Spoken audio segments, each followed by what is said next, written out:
This is 7 National News, and in our top story, the UAE has signed a $6 million agreement with the World Food Programme in order to support the UN humanitarian response over in Yemen.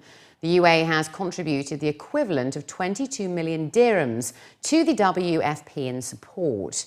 The agreement was signed by Reem Ibrahim al-Hashimi, the Minister of State for International Cooperation, and Tharin Cousin, the Executive Director of the WFP over in New York. Commenting on the occasion, Reem al-Hashimi stated that providing such assistance is a part of the UAE's pledge to support humanitarian and relief efforts, particularly to help women and children. According to this agreement, more than 107,000 beneficiaries will be served monthly over 4 months, which will help provide food assistance to those affected by the crisis. An increase in food consumption to support or restore food security and nutrition, and establish or rebuild livelihoods in fragile environments and emergency cases. The Executive Director of the United Nations World Food Programme stated that over the years, our partnership with the UAE has helped save millions of lives worldwide. We can always count on the generosity of the UAE and its people in these difficult times. The UAE has opened a consulate over in New York, the second to have opened over in the US after Los Angeles, in order to help strengthen bilateral relations. Majid Al-Suwaidi has been appointed as the Consul General, and the consulate will provide consular services, diplomatic documentation, and resources for commerce and trade. The opening ceremony was officiated by Reem al-Hashimi, the UAE Minister of State for International Cooperation, and Yusuf Al-Otaiba, the UAE's ambassador to the US. Al-Hashimi stated on the occasion that New York City is an international hub for business and commerce, making it an integral part of the rapidly expanding relationship between the UAE and the US, adding that this milestone enables the two countries to continue building robust ties. It was also noted that New York is one of the top 5 exporting states to the UAE, which range from financial services to automobiles. The city also boasts the largest US port for UAE trade, growing from $626 million in 1999 to $1.9 billion in 2014. The Consul General Al-Suwaidi added that from business to trade to fashion to education, we have so much in common, and that many Emiratis, especially students, come to New York every year to pursue their career aspirations. The UAE is set to open 2 other consulates in Boston and Houston later this year. Religious officials in the UAE have started offering English language online services about Islamic affairs. According to reports, the Authority of Islamic Affairs and Endowments has announced that a group of English-speaking muftis have been assigned to answer questions from English-speaking Muslims in the UAE and abroad. Fatwas found on the website have previously been translations from Arabic. Mohammed Al-Mazrui, the Executive Director of Awqaf, was quoted saying that the authority searched for qualified English-speaking muftis to launch an online fatwa service in English, and that finding specialised muftis who speak English is difficult, as the language of Islamic law is complicated.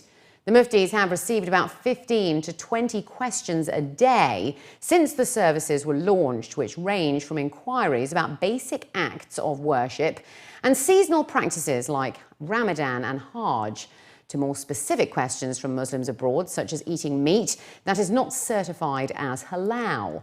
Al-Mazrui revealed that for each inquiry, the fatwa goes through 6 stages before an answer is issued to the sender, which takes 1 to 5 working days, depending on the complexity of the question. He added that their expectation is that it will reach 100 fatwa questions in 1 day, as soon as it reaches the level of the Arabic online fatwa. Roadworks near Dubai International Airport this weekend could cause delays, according to reports. Dubai's Road and Transport Authority started works at the intersection of Marrakesh Street and Airport Road, near Emirates headquarters at 2 a.m. on Saturday. And according to reports, it will continue for a few days. The first phase, which will last for at least 8 hours, will affect motorists travelling on Marrakesh Street in the direction of Terminal 3. Traffic will be diverted through a short detour, which could result in delays. Motorists are also being warned that the final traffic diversion at the junction will be put into full effect throughout the week, which could also disrupt traffic. Richard Talion, the Executive Vice President of Strategy and Development at Dubai Airports, was quoted saying that the roadwork is a critical element of their DXB Plus programme, which is designed to boost the capacity at DXB from 90 million passengers per year to 118 million while improving service. As a part of their aim to bring the community together and also spread the message of sustainable travel and cultural understanding, UAE-based changemakers of the Ajala Project organised a community event called Art for Change.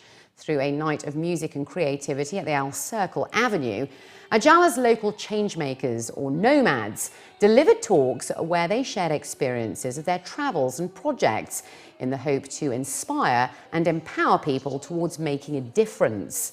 The event aimed to shed light on social issues and was a community art movement co-founded by Dubai-based Narmeen Nasser from Bangladesh and also Giovanni Mora from Italy, who hoped to create a collaborative platform to help marginal communities by showcasing the works of changemakers, writers and artists. Among the stories shared during the event included that of Lena Zogain, who teaches yoga to raise awareness and provide support to orphanages over in Kenya, as well as Hadia Aslam, who started a medical response centre in Greece for refugees, that's to name a few. According to the organisers, the Ajala Project was inspired by the story of Olabisi Ajala, the Nigerian explorer who travelled to 87 countries to spread the positive message about Africa and to change stereotypes about minorities and developing countries. The future of the Ajala Project is for us, by the end of the year, we hope to get over 87 stories and illustrations and engage a global community of changemakers, writers, creators, people who are really committed to positive impact and creating social change around the world. We hope to launch our coffee table art book in the Dubai Art Week next year. So it would be a week-long event with an exhibition of showcasing all the nomads and changemakers we featured, and also our main goal is to build a collaborative platform to connect changemakers, nomads and artists with illustrators as well who create illustrations inspired by their stories and connect them with patrons who can support them. The Ajala Project is a movement that aims to showcase changemakers and inspiring nomads from all around the world. Up to date we have reached 15 countries. And for us, changemakers and inspiring nomads are essentially normal people doing extraordinary things for underprivileged communities. And we then engage artists and writers to write stories and create artworks inspired by these changemakers and nomads. We're lucky to have really inspiring changemakers from the region. Some of them have built their own foundations. One of them, Jihad Ministria, she's set up her own foundation called You Smile, I Smile, where they go around Africa and India and Nepal and set up playgrounds for orphanages and schools. And with the playgrounds, she provides educational tools to help the children get a better education. And then another one of our inspiring nomads, his name is Tawfiq. He's Lebanese. He basically does extreme caving to support blind and deaf communities in Lebanon and help support schools with children with disabilities. So he does extreme sports to help support their cause. The Abu Dhabi Sports Council has revealed details about the routes and stages of this year's Abu Dhabi Tour, which begins on the 20th of October. At a press conference, officials from the Sports Council unveiled the official jerseys of the cycling competition, which will cover a total of 555 kilometres throughout the 4 stages. The Nation Towers race headquarters will host the official fan zone from Friday the 14th to Monday the 24th of October, as well as the preliminary preparations where spectators can get up close and personal with the cyclists. This year's route covers a wide range of the capital's landmarks and will see the cyclists go past the Sheikh Zayed Grand Mosque, across Saadiyat Island, the Corniche and Khalifa City in the second stage. The third stage will pose a bit of a challenge, however, as the cyclists will head to the oasis city of Al Ain and will have an uphill task of riding up the Jebel Hafid. The grand finale of the competition will be at the famous F1 Yas Marina circuit, which will see the participants complete 25 laps of 5.5 kilometres each before the final sprint to the podium. According to the organisers, the route was planned to offer a fast, balanced route, alternating between the desert and the sea, and from the mountains to the city. As we see that 555 kilometers that will be covering the beauty of Abu Dhabi, different geographic. I think it's going to be another great event, amazing event like what we saw last year. So I believe it will be more opportunities for the viewers, for the sponsors, for the community to enjoy the race. Having that such one stage within the Western regional area is something that we always have some memories and have our operation there, and it's just a fantastic area to have such a venue there. And finally, looking to other news now, Silkor, one of the region's leading chain of laser hair removal, cosmetic and plastic surgery, as well as skin treatment services, has strengthened its partnership with Zeltic in order to become the largest provider of cool sculpting technology across the MENA region. According to the company's representatives, cool sculpting is a non-surgical method to eliminate and trim stubborn fat in areas that are often resistant to diet and exercise. It is the only FDA-approved procedure to use controlled cooling to safely eliminate fat with no downtime. The procedure focuses on specific body areas, targeting and killing fat cells by crystallizing them, which are sensitive to extreme cold. The treated cells then die and are naturally eliminated by the body over time. So the technology was invented and developed at Harvard University by some very well-renowned research scientists that figured out that the fat cells in the body, which are lipid-rich cells, are susceptible to cold injury.